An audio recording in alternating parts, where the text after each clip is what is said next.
Reka ngusuhuze kandi nkwifurize gukomeza kugubwa neza cyane, wowe udahwema kutwereka ko ubana natwe, aho uherereye hose waba uri mu Rwanda cyangwa se uri hanze y'igihugu cy'u Rwanda. Tunakwibutsa rero gukanda kuri sabone cyangwa subscribe niba utarabikora, kugira ngo tujye tukugezaho update z'amakuru yose y'abavugwa mu Rwanda ndetse n'avugwa hanze y'igihugu cy'u Rwanda. Update z'amakuru arimo aragarukwaho muri kano kanya ni inkuru yakomeje kugenda yibazwaho cyane, abantu benshi bakomeje kugenda babyibazaho cyane, yitwa Kazungu Denis. Uyu ni umwe mu bigaragaje mu gikorwa rero kitari cyiza, igikorwa cyasize gihungabanije abanyarwanda benshi. Uyu Kazungu Denis rero nk'uko benshi bagiye babikurikirana, yishe abantu bagera muri 14 gutyo abataba mu cyobo cyaho yakodeshaga. Byagiye bica cyane mu itangazamakuru. Maginganga rero hari amakuru ari kugenda agarukwaho, bivugwa nk'uko Kazungu Denis ashobora kuza kuba yiyahuye cyangwa se yapfuye atagihumeka umwuka w'abazima ngo akaba yiyahuye.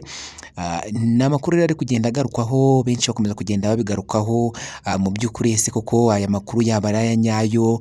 Twagerageje gucukumbura kugira ngo tumenye neza niba koko aya makuru ari aya nyayo, tumenye ukuri kw'ibikomeje kugenda bigarukwaho ko Kazungu Denis yaba yitabye Imana, yaba atagihumeka umwuka w'abazima. Turaje kugira ngo tuguhe update z'iyi nkuru uze gusobanukirwa neza aya makuru akomeje kugenda agarukaho cyane ku mbuga nkoranyambaga, bivugwa ko rero Kazungu Denis yaba yitabye Imana. Ese koko nibyo Kazungu Denis yaba yitabye Imana? Tukuzaniye ukuri kw'ibikomeje kugenda bigarukaho cyane kuri iyi nkuru yakomeje kugenda icicikana cyane ku mbuga nkoranyambaga y'urupfu rwa Kazungu Denis. Uyu nguyu rero n'umwe mu banyarwanda bigize ba ruharwa, dore ko yishe abanyarwanda abagera muri 14 bose bataba mu cyobo cyaho yakodeshaga. Ni icyobo yari yaracukuyemo akajya gitabamo abantu yicaga. Birumvikana bajyaga kuba bamureba cyangwa se uwo yifuzaga ko yakwambura. Ibi yabikoraga mu rwego rwo kwambura, aho yakurikiranaga umuntu akamenya ngo atunze ibi, afite amafaranga na gutya, bikarangira rero akwiyegereje, bikarangira agutumyeho ukajya kumureba iwe mu rugo, bikarangira rero aguciye umutwe, cyangwa se akaba yanakuniga akakwica cyane, dore ko yabikoreraga igitsina gore. Yarangiza rero agahita akujugunya mu cyobo cyaho yakodeshaga.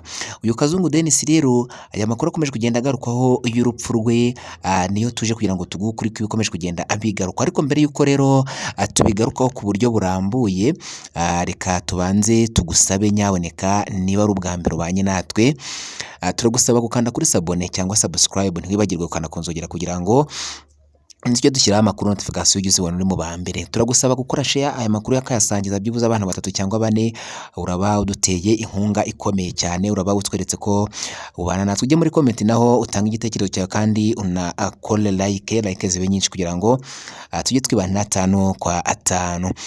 Reka rero mbere yo kuba twakomeza iby'aya makuru y'urupfu rwa Kazungu Denis byakomeje kugenda bigarukwaho cyane ku mbuga nkoranyambaga, reka tubanze tumenye ese Kazungu Denis ni muntu ki?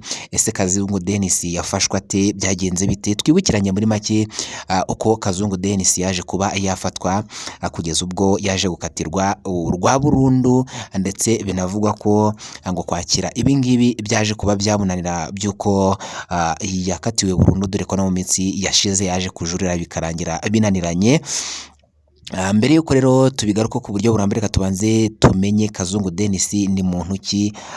Ni muntu ki? Yafashwe ate? Byagenze bite? Uyu Kazungu Denis rero nk'uko amakuru yakomeje kugenda bigarukwaho, uyu Kazungu Denis aho yari atuye hano mu mujyi wa Kigali nk'uko byagarutsweho mu itangazamakuru, aho yari atuye yakodeshaga, yarasanzwe aba ngo akaba yari yarahacukuye icyobo kinini cyane. Iki cyobo akaba yarakijugunyagamo rero abantu, yakijugunyagamo abo yamburaga, abo yatumagaho bakamugeraho iwe bitewe n'icyo yashaka ku muntu, bitewe n'uko yakubonyeho amafaranga, akagutekera umutwe ku buryo birangira umusanze we mu rugo, cyane cyane dore ko yabikoreraga igitsina gore.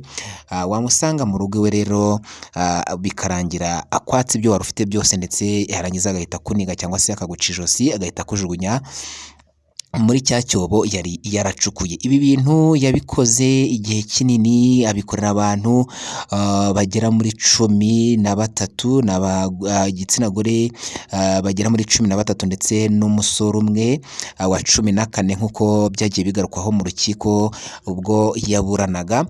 Uyu Kazungu Denis rero gufatwa kwe yaje gufatwa ubwo nyir'inzu yashakaga kumukura mu nzu ye, noneho aza kubona ko byanga byakunda bizarangira bimenyekanye, nibwo rero ngo yaje kuba yajya kuri polisi ajya kwirega. Ariko mbere yo kujya kuri polisi kwirega hari uwari watanzeho ikirego, urumva nyine yari yagiye no kwisobanura. Agezeyo rero ikintu cyakurikiyeho nuko ngo yahise anavuga ko ngo yishe abantu bagera muri 10 n'abandi gutyo, ngo akabajugunya mu cyobo cyo yacukuye mu rugo. Abibwira kuri polisi rero, kuri polisi babishidikanyaho bibaza bati se koko ibi bintu byaba ari byo, akaba nabivuze ataratoroka. Bo bahise bagira bati bahise bajya kureba mu by'ukuri barangira ahantu atuye. Bahageze baza gukubitwa n'inkuba ubwo iki cyobo bakihasangaga, ndetse basanga harimo imibiri y'abantu. Ibi rero bikimara kumenyekana bikaba byarahise bisakara mu itangazamakuru byanyuzemo cyane. Ndatekereza nta muntu utarigeze amenya aya makuru ya Kazungu Denis rero kuri aba bantu bagera muri 10 n'abandi yishe akajya bajugunya muri kino cyobo. Uyu Kazungu Denis rero ikintu cyahise gikurikiraho, yahise atabwa muri yombi ako kanya. Ubundi bihita hakurikizwaho rero gukurikirana iby'aba bantu yatabye muri kino cyobo. Baragiye rero bacukura iki cyobo, baragicukura bakuramo imibiri y'aba bantu, ariko mu by'ukuri ni ibintu byari babaje, ni ibintu byari biteye agahinda. Buri munyarwanda wese wabashe kuba yakumva iyi nkuru yarababaye cyane. Mu by'ukuri byari ibintu bibabaje, yari inkuru iteye agahinda.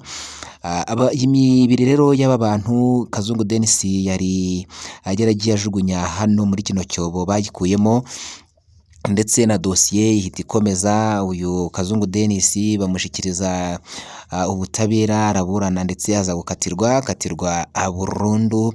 Mu minsi yashize rero uyu Kazungu Denis akaba yaraje kujurira, ndetse urubanza rwe rukaba rwarasomwe, ariko ubujurire bwe bukaba bwarateshejwe agaciro. Birumvikana uyu Kazungu Denis asubizwa muri gereza hafungiye.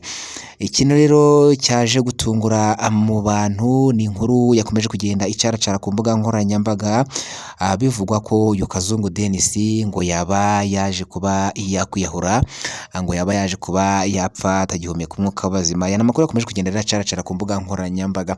Natwe aya makuru turayabonye, turavuga dutireka tubanze ducukumbure tumenye neza se koko aya makuru yabakomeje kugenda acaracara ku mbuga nkoranyambaga y'urupfu rwa Kazungu Denis byaba bimeze bite se, byaba ari ukuri, kwaba ari ukubeshya, bihagaze bite? Mu by'ukuri twagerageje gucukumbura kugira ngo tumenye ukuri kw'ibikomeje kugenda bivugwa by'urupfu rwa Kazungu Denis. Twabajije abantu bagiye batandukanye, ariko amakuru ya nyayo twabashije kuba twamenya nuko uyu Kazungu Denis atitabye Imana. Kazungu Denis ngo aracyariho, ni muzima. Ngo ni ibihuha rero bikomeje kugenda bivugwa ku mbuga nkoranyambaga by'uko rero ngo Kazungu Denis yaba yaje kwitaba Imana. Gusa source y'aya makuru ahantu yaturutse yuko Kazungu Denis ngo yaba yaje kwitaba Imana ntabwo haramenye, ariko ni inkuru yakomeje kugenda icaracara ku mbuga nkoranyambaga bivugwa ko rero ngo uyu Kazungu Denis yaje kwitaba Imana. Natwe turabibonye, turavuga duti reka tuze tubahe ukuri kw'iki kinyoma cyangwa se kw'iki gihuha gikomeje kugenda gicaracara ku mbuga nkoranyambaga bivugwa ko Kazungu Denis yitabye Imana. Mu by'ukuri barimo barabeshya, ntabwo Kazungu Denis yitabye Imana, ahubwo Kazungu Denis arafunze, afungiye muri gereza, ndetse nta kibazo na kimwe afite aho afungiye muri gereza. Benshi rero bari bakomeje kugenda bibaza batese koko byaba ari ukuri, byaba bimeze bite? Natwe turabirebye turavuga dutereka tuze tubahe ukuri kw'ibikomeje kugenda bigaruka kuri urupfu rwa Kazungu Denis rwakomeje kugenda arugarukaho cyane ku mbuga nkoranyambaga.